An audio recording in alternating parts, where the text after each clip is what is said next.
Tonight's specimen solved in one sentence a problem the room had been grinding at for 50 minutes. Then they went back to looking mildly bored. Nobody asked how they knew. You've watched this happen.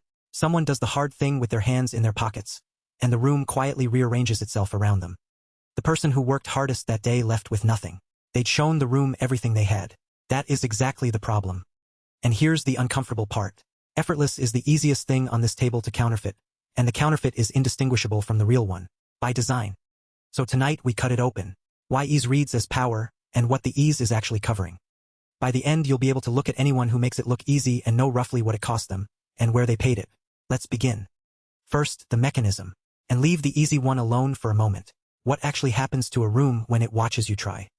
It learns something. Strain is information, and it isn't information about the task. Watch what a grunt tells you.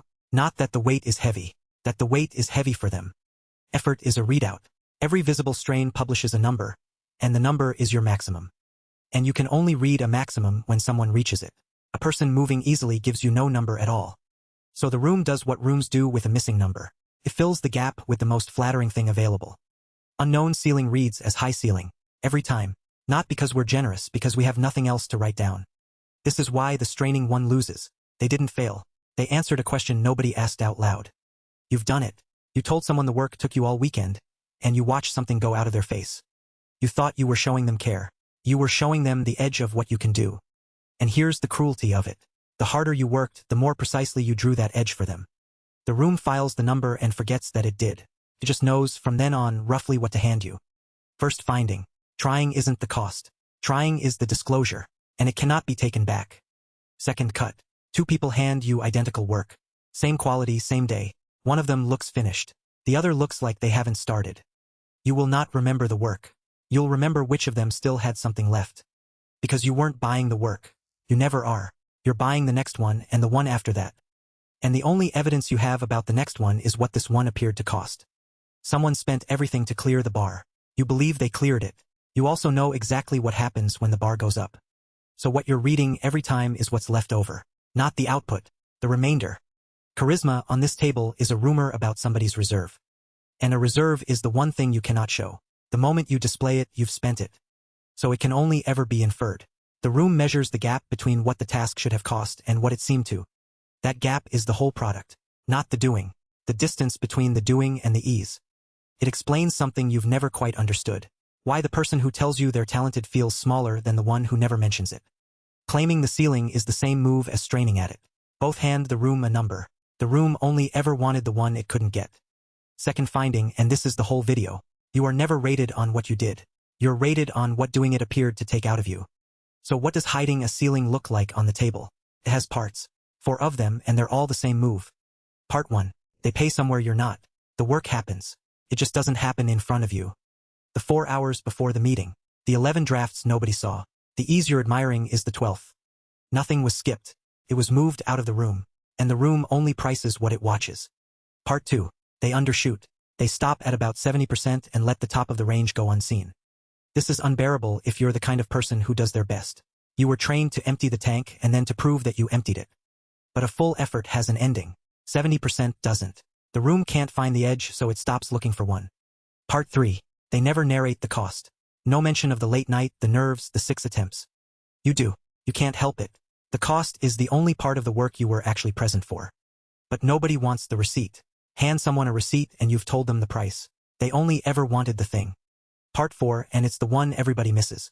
Watch the recovery, not the performance. Anyone can hold a face for the length of a task. Almost nobody can hold it for the minute afterward, when the body cashes out. The exhale in the stairwell. The way the shoulders drop the second the door shuts. That's the real number and it always gets paid. For parts, one move. Pay it offstage. Leave slack. Say nothing. Hold the face 1 minute longer than they're watching.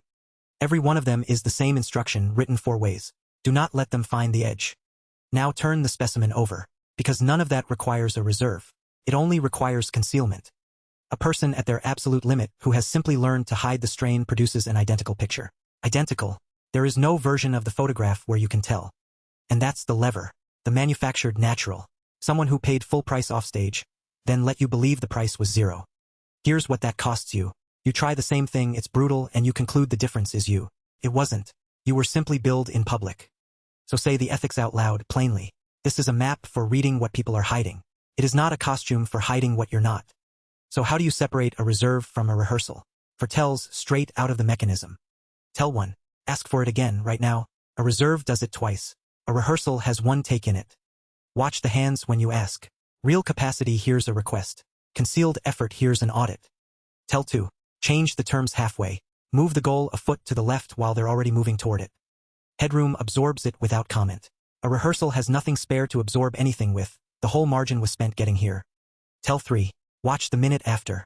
Everyone else is looking at the performance. You look at the door they walk out of. The cost was paid. It's always paid. You just have to keep looking a beat longer than the room does. Tell 4, and it's the only one they can't beat. Ask them to teach it. Real surplus is generous. It explains, it hands you the method, it doesn't feel a thing doing it because the method was never the margin. The manufactured one protects it. They go vague. They go charming. They tell you it's just how they've always been. Because the concealment was the whole asset. Explain it, and there's nothing behind it but someone who worked very hard and didn't want you to know. Which, by the way, isn't a crime. It's just a much smaller thing than what you were reading. Last cut. So what do you actually do with this? Not this. Don't start pretending things are easy. You'll be found in the recovery, same as everybody. And not the other thing you'll try either, announcing the cost louder until somebody finally credits it. That just draws the edge in permanent ink. Now spot it clean. Think of the last person whose ease made you feel slow. Then ask where they were on Sunday night. Everyone you've ever called a natural paid. Offstage, out of sight, in a room you weren't standing in. And here's the last of it, and it's about you. You already know how this works. You've been hiding your own effort for years. Not to seem impressive. Just so that nobody could find the top of you and write it down. That's tonight's finding. There are no effortless people. There are only people whose bill went somewhere you weren't standing. And the reason you never saw it is that you'd have hidden it too. You already do. Same table next week.